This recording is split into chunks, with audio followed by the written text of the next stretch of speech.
Well, ngayon po pag-usapan po natin ang kaso nitong si Benny Abante, si Boy Dila. Di ba?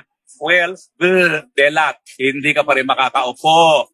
Abaya mong akala niya, siya ay makakaupo na bilang kongresista, miski siya ay natalo nitong si Joey Uy. Kung matatandaan niyo po, natalo siya bilang isang kongresista at ito naman po ay parusa ng taong bayan sa kanya dahil sa kanyang Boy Dilang ginagawa sa Kongreso. Kung saan binaboy niya yung proseso ng Kongreso at ginawa niyang talagang instrumento para gipitin ang mga Duterte at kanilang mga aliado. Well, nakatikim po siya ng hagupit ng taong bayan.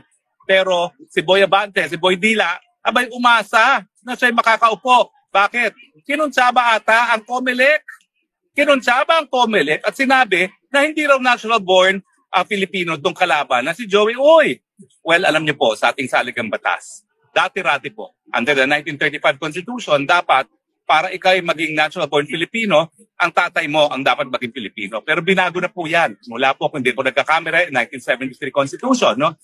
Ngayon po, kay tatay, kay nanay ay natural born Filipino, sapat na po yan para isang Filipino ay maging natural born Filipino. Sa kaso po ni Joey Uy, talaga naman po ang tatay niya ay naturalized Filipino, pero nanay niya ay natural born Filipino. At dahil ang nanay niya ay natural born Filipino, syempre siya ay natural born.